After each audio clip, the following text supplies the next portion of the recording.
One of the ideas we decided to focus on from a romantic perspective was fear. In one part of the poem, Ode to a Nightingale, the author talks about how he fears life because there's nothing to be gained from living, but death will bring him happiness. Lines from the poem that support this idea is though the dull brain protects and retards, already with thee, tender is the night. In this picture by Francisco Gallo, the focal point is on the fear that the Titan's son, the guy being eaten, will one day be more powerful than him. Like in the poem Ode to a Nightingale, where the poet fears that nothing good will come out of living, and decides that death is the only way to be truly happy. We can see this idea of fear on campus in the Golden Miner statue. When students are scared or in fear of their grade, they tend to go to the golden statue to ask for help.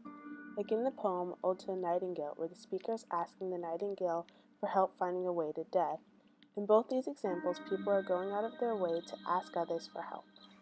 Another idea from modern times that we can see express the romanticism in the past is life after death.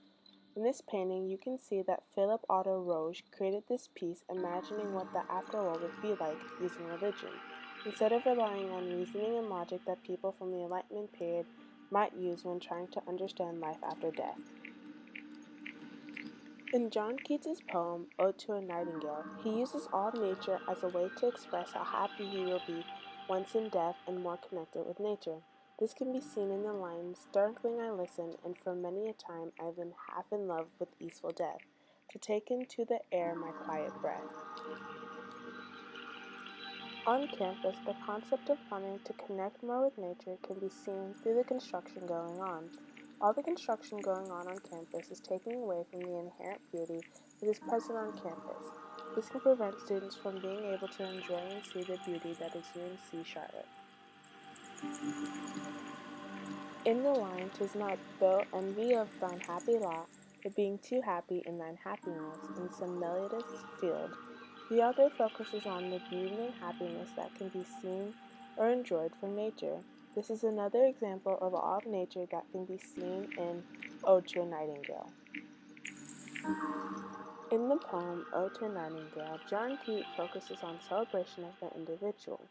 In the poem, the speaker is alone in a forest asking the nightingale to take him away from this dreary world. He feels misunderstood because he's the only one who can feel this connection with nature while everyone else does not. The lines from the poem that support this idea are, "Here where men sit and hear each other groan, where Paisley shakes a few sad brass gray hairs, where youth grow pale and spectrate thin and dies. Away, away, for I will fly to thee, not charioted by Bacchus in his parades, but on the wingless views of Poissy." We can see all of nature in celebration of the individual on the UNC Charlotte campus through the university's greenhouse or botanical garden. This image focuses on the beauty that can be seen from the flower even though it is the only light-colored flower surrounded by much darker-colored rocks and leaves. This is the Statue of Liberty. As John Keats once said, "This is where beauty cannot keep her lustrous eyes." Notice how it's not the same bright and vibrant green it once was? Do you see the brown hues that have now tainted the statue? You can see how she has aged in her appearance. These trees were also once full of color, green and vibrant like the Statue of Liberty. But as time goes by, age takes its toll once again. The greens transition to brown. Soon after, the leaves fall off and the trees are left bare, waiting for the cycle to restart again. Beauty can sometimes be found in places that you would least expect. These flowers are surrounded by a murky swamp. In the poem Ode to a Nightingale, the speaker is able to find light and happiness despite all the darkness that surrounds him. These flowers and moon represent a sign of hope, even when everything around you is going wrong. This is the Star Quad Echo, located between the Student Activity Center and the J. Murray Atkins Library. If you stand in the middle, you'll hear an echo when you speak. Only you can hear it. Like hope, it's a surprise you'll only discover if you take the time and put the effort in to look for it. Keats often describes the scenery around him, how he's getting tired of the constant darkness that surrounds him. He wants a change from the depressing and suffocating dull atmosphere. Change is what he seeks, but he doesn't know how to achieve it.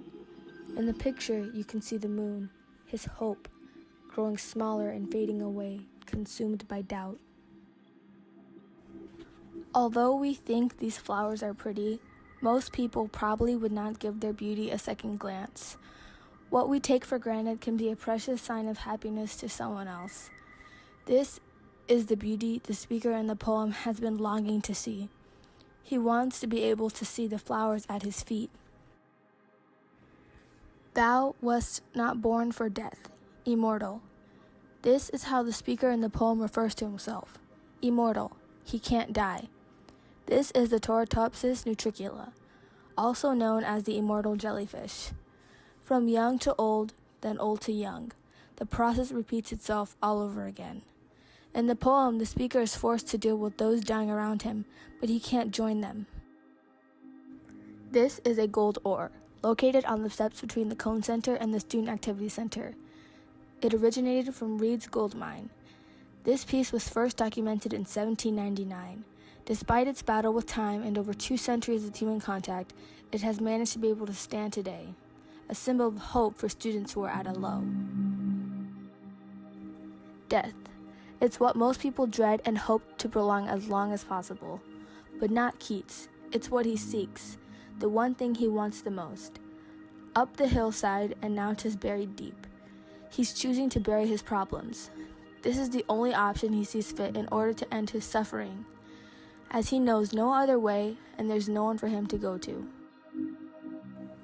These are drawings left behind by students at the Botanical Gardens. These marks that people leave behind help them to be remembered by those who come after them.